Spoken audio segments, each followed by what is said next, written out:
Good evening. This is the Redevelopment Agency special meeting for January 17th, 2012. Let the roll call reflect that all board members are present.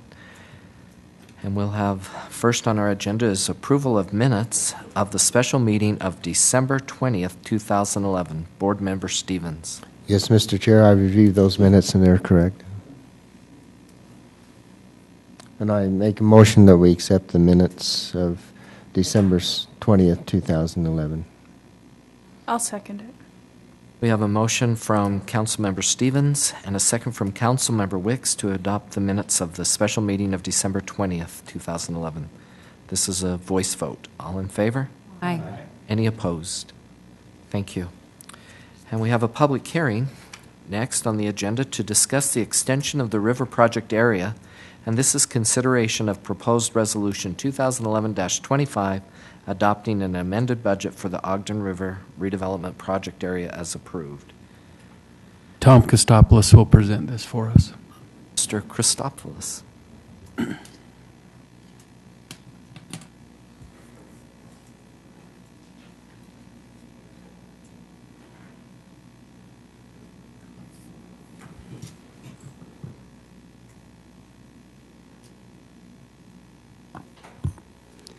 Chairman Garner, council members, as background, the original River Parkway project redevelopment area was first designated in August of 2002. During the period between 2002 and 2010, the properties were assembled and brought together in order to basically go forward, and a developer was sought during those particular period. There are two major property owners in the area, a group that is led by developer Gotti Lesham, and then also that is owned by the RDA. In May of 2011, the board approved a master plan for the river project development area. The master plan was completed by urban design, and then I think, as you know, since you were there, it was adopted. The plan then has gone on, and through discussions with the various taxing entities, it was proposed after those discussions that the area be increased by 8 years. And we had talked in those discussions about longer extensions, but there was a general lack of support for that, and that's how we came up with the 8-year extension, feeling that 8 years plus the current existing time, giving us 15 years to amortize projects for developers in the area, would be sufficient to cover the development requirements and some of the incentives that were being requested by the developers at South River, and also through the developers representing the Lesham-owned properties. As we went through the RDA project area extension, requires us to prepare a budget, make that revised budget available for public hearing, notify the taxing entity committees, notify the state tax commission and the county auditor, hold a public hearing, receive approval for the extension from the taxing entity, which has been done, adopt a resolution revising the product taxing entity. I think, as you're aware, a quick review: the State Board of Education, the Ogden City School District, the Ogden City RDA, Weber County, and representatives for the other taxing entities make up the tech committee. So right now there is debt against the project area. There's $1.7 million that was used to develop what we call Phase 1, and also an additional interfund loan for $2 million.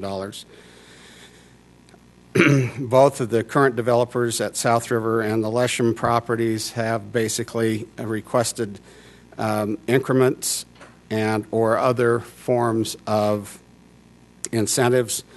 In the first case with South River, those incentives and that development agreement is in place. So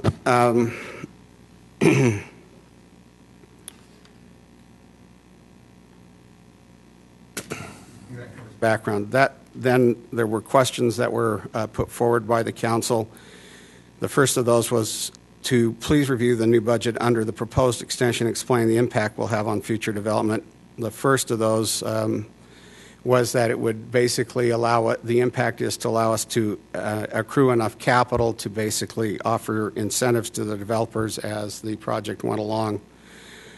And the second question was, will it help the city's ability to retire the existing debt? Our belief is that will, through improved property, the property that we currently own having greater value as we sell it, but also through tax increment that will basically flow to the RDA.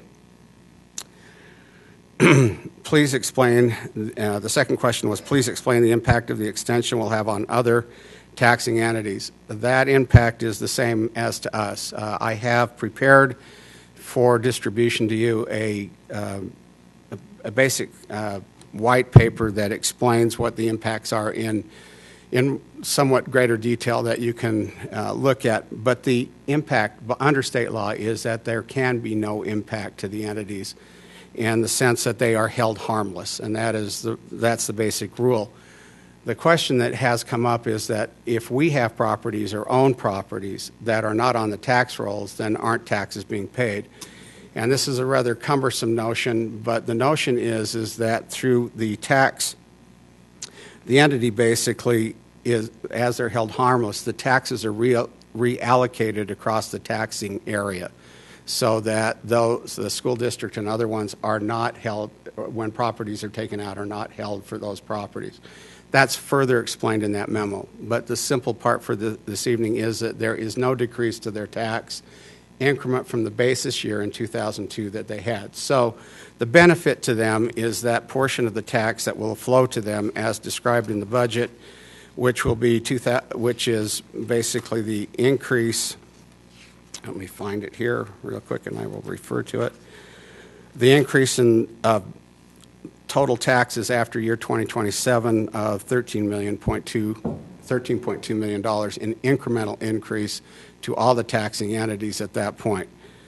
So they are held harmless during that particular period, and then the increase is there. And those are the discussions that go on with each of those taxing entities as we go through this particular process. So in short, what they do is they see that the future gain is far more valuable them in the long term than it is the trade-off, because they still get the same tax they would have received going forward. Let me see if I've addressed all the questions. Are there any risks to the city in extending the RDA district? Honestly don't know that there are any greater risks in extending the district than there were by not extending the district. The risks are basically, the primary risk by not extending the district is that we wouldn't have any incentives to offer developers to carry development forward. We wouldn't have enough amortization in the prior case. At least that particular risk goes away with extending the district. However, if the district does not develop, we're in the same position. If for some reason we don't develop, we're basically, the time counts against us the longer it takes to develop. It basically works against both the developer and ourselves in the sense that if nothing develops, then we'll come back to the taxing entities, and they basically, if we ask them for another extension, I don't think that it will be likely to happen. They're very much opposed to extending districts over and over again for, I think, very obvious reasons. So they have understood the reasons why this extension was necessary. It took a lot longer to acquire the ground. We had an economic downturn that was unseen. They have realized that those are reasonable, both at the local level and at the state level. The fourth question, has there been any recent discussion with America First about the development of the property on 21st? And that discussion is ongoing. And we think with the developments that are going on there, it has reunited their interest in moving forward at a faster pace. However, there is nothing definite on the horizon. So with that, that was kind of a very quick review. If there are any other questions that I could answer, I'd be more than happy to.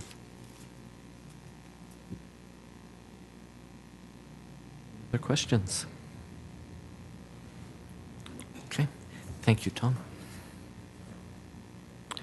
This is a public hearing, so now we'll accept public input regarding the extension of the river project area. Please state your name and limit your comments to 5 minutes. Travis Pate, 2546 Jefferson. As many of you know, I actually had an opportunity to serve as an intern during the period of the initial approval of the Riverfront Redevelopment Project area. And I'm for this extension. I think that anything that can continue this project with the for the favorability of development is what we need to do. Having sat in one woman's home that had been there 52 years, had a certified well on the property and hadn't brought a drop of water from the city, and another woman that had been there 45 years, and another one that had been there 43 years. I sat in there, and just to see their investment in there, in that neighborhood, and then for the city and other individuals to come along and acquire that property, I think it's kind of an obligation to those individuals that literally were the diehards in that area to make it possible for other newcomers to be diehards in the new development.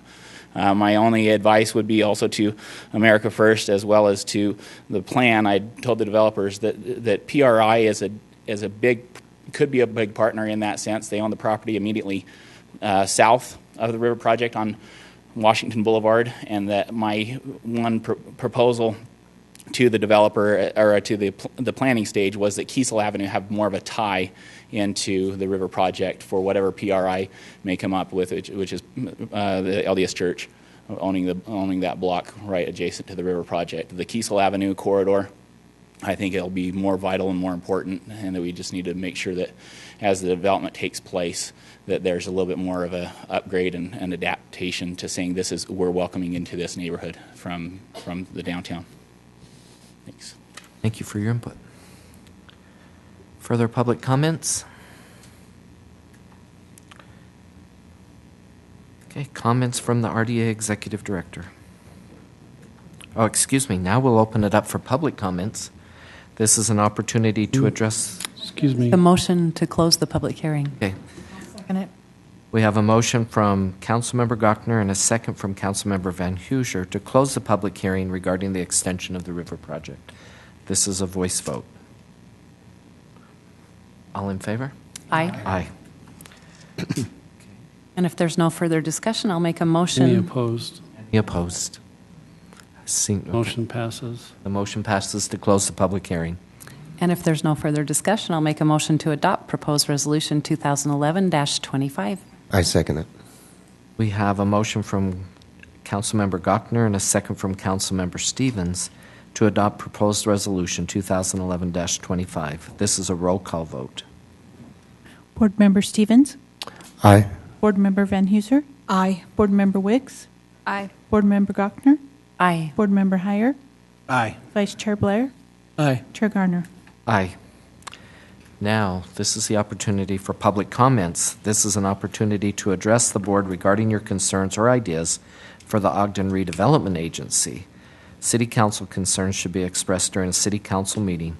Please state your name for the record and limit your comments to 3 minutes. Seems there's no movement for public comments. We'll now have comments from the RDA Executive Director. I have no comments. Thank you. Other RDA staff Nothing tonight, thanks. and RDA board members. Motion to adjourn. We have a motion from Councilmember Gochner. Is there a second? And a second from Councilmember Heyer to adjourn. This is a voice vote. All in favor? Aye. Thank you. This is a reminder that we will be adjourning into an RDA agency work session and a City Council work session.